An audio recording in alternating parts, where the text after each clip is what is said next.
مغروم قلبي مغروم بالحجرة النبوية، فيها الهادي المعصوم ذو النفحة المسكية. مغروم قلبي مغروم بالحجرة النبوية، فيها الهادي المعصوم ذو النفحة المسكية. مغروم قلبي مغروم بالحجرة النبوية، فيها الهادي المعصوم ذو النفحة المسكية.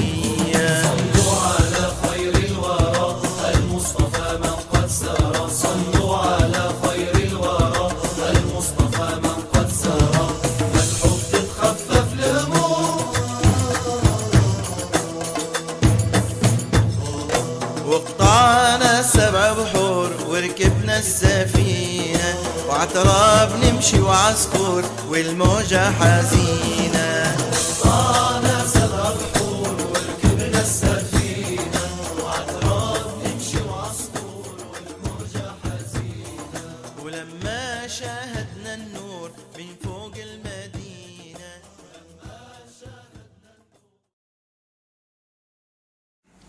Many of you have heard, or you've been told, that Muslims are terrorists.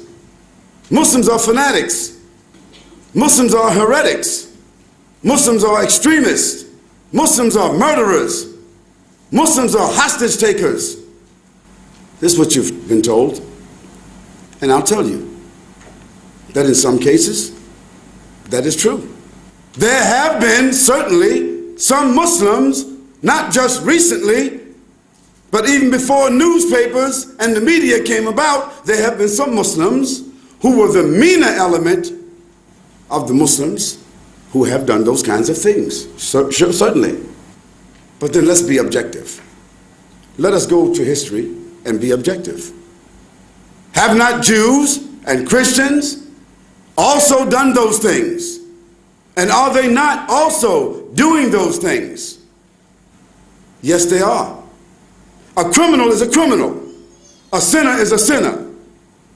But you would never see in the media a Christian pedophile. You would never see a pedophile called a Christian pedophile. You would never see a murderer called a Christian murderer or a Jewish murderer. Timothy McVeigh wasn't called a Christian terrorist. Charles Manson wasn't called a Christian mass murderer. The IRA is not referred to as a Christian terrorist organization. Yet they are in fact committing, and they have committed, some of the gravest, repugnant crimes. But they're not referred to as Christian terrorists, Christian fanatics. Then I ask, why? Why, when a Muslim is accused, maybe not even indicted, maybe not even convicted, but if a Muslim is simply accused of something, he is called a Islamic fundamentalist, Islamic fanatic, Islamic Muslim terrorist.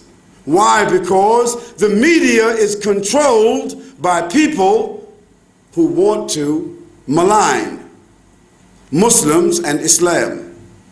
And I say that's unfair.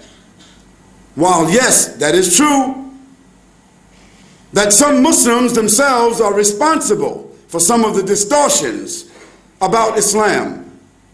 Some of the distortions about Islam, some of the misconceptions about Islam is as a result of the misbehavior of some Muslims, and that is to be fair and objective. But I think if you examine history and you ask yourself the question, who perpetuated the international slave trade that resulted in 80 million people being traded like hogs and dogs over a 400-year period of time? This wasn't Muslims, but they weren't called Christian fanatics, although certainly that was Portugal, Spain, America, Great Britain, France, all Christian countries, and collaborated with the Catholic Church. When the conquistadors went into South America and ravaged that country, killed and slaughtered the people, poisoned the natural resources, they were blessed by the church, and they're still blessed by the church, and nobody called them Christian terrorists. When the first settlers came to this country, there were people living here, in case you don't know that. Nobody discovered a country where people were already living. I can't come to your house and just set up home in your house and say I discovered it and put you out. There were people living here who are now called Aborigines, a very nice word, Aborigines. It's like the native Indians in America. They're called the native Indians. They're not called Americans, they're called native Indians. This is because Christopher Columbus, he sailed looking for India. And he wound up in what is now called the Americas, but the audacity and the chauvinism. See how chauvinistic the people are. Even though they knew it wasn't India, still, how chauvinistic they are, they still call the people Indians. And today, they call them native Indians, but they call themselves Americans. And today, you call the native people here Aborigines and you call yourself Australians. Now, how this country was taken, you were not invited here, but it was taken with blood and slaughter. Terrorism in its purest form, but nobody called those people Christian terrorists. And now that you have sophisticated civilization here, Sydney, Australia, Brisbane, Australia, Melbourne, Australia, I mean, you know, down under, you got this, you had the Olympics here. It's all forgotten about now. And still, terrorism by governments still go on. And I don't say that terrorism by governments or individuals is right or moral. It is not. It is not.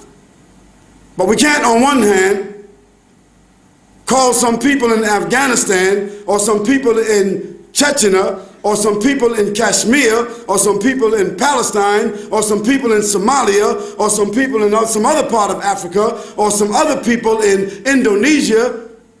You can't call them terrorists because they are seeking freedom from oppression, when you justify in your own history that you did the same thing, but you glorify it and you justify it now. That's not fair. I say that a crime is a crime, whether it's done by some uneducated, unsophisticated people or some very educated and sophisticated people. A crime of government is just as bad as a crime of the individual. Yet the crimes of governments, they go unchecked because governments have power and there's nobody that can check them. But individuals, governments can hunt them down and put them in check. So I say that this issue that Islam or Muslims being fanatics, that this is unfair. Islam is a system of faith.